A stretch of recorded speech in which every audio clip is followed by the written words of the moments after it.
ocean, at least 60,000 feet below.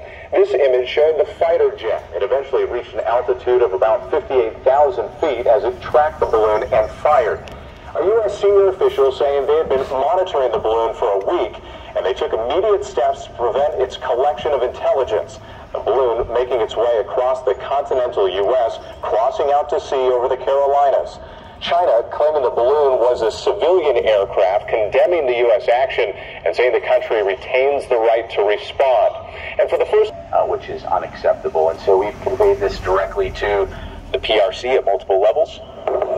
A senior U.S. official insisting the balloon's path was purposeful, saying it flew over sensitive military sites, including nuclear missile facilities and command and control centers. The enormous balloon drifting for days across the U.S. first spotted in American airspace on January 28 over Alaska. Senior administration officials telling us the military took immediate steps to protect against the airship's collection of sensitive information. On Wednesday, as the balloon crossed Montana, President Biden was presented with options on how and when to take it down. I ordered the Pentagon to shoot it down on Wednesday as soon as possible without doing damage to anyone on the ground. Up against as they search for whatever is left of that massive Chinese balloon. Now it's played across 7 miles, and that balloon isn't the only of its kind. There have been several others spotted in the past few years, including one recently over Colombia. Alan Lopez right there near the search. Thank you. Does CP have in the U.S.? And I don't know which one is testifying. Well, some areas of our mission. Do you think you have the ability to shut them down? Do you know if you have the right to shut them? But as I said, we have seen plenty of situations in the past where the Chinese government, under the pretext of going after be their agents, if you will, to conduct some of this work. So this is something we're trying to call out, and it's important that Chinese Americans and Chinese dissidents who are here know to call the FBI to report when they think they may have been targeted. And I are able to report that this object was shot down and damaged, and that they do expect to recover this object, whatever it was, because again, that we saw Chuck Schumer today, the Senate Majority Leader, saying that he received a briefing from Jake Sullivan overnight, who said that these are all different objects than the first one, that Chinese surveillance balloon that spanned the size of 2 to 3.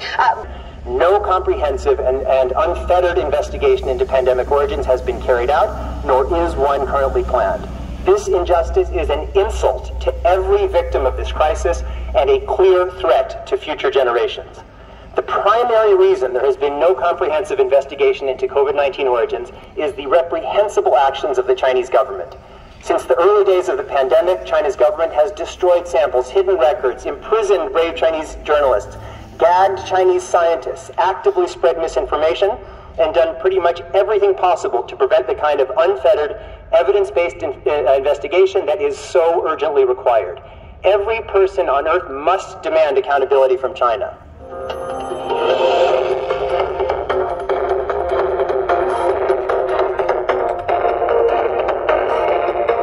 That's no secret. It has driven most people to their corners rather than driving apolitical scientific. There's been no track found to prove that COVID-19 evolved naturally from an animal or a mammal or a tick to become highly infectious to humans. The truth is, we don't know the origins of COVID-19 yet for sure. We don't have a smoking gun. For some reason that we do not yet know, leaders in the scientific community took action to attempt to convince the world that they should not take the lab leak theory seriously. Dr. Francis Collins stated he was more concerned with harm to international harmony than he was with investigating the lab leak. Dr. Fauci, the president of EcoHealth, Dr. Peter Daszak, orchestrated a letter in The Lancet that called the lab leak a conspiracy theory, a statement that directly benefits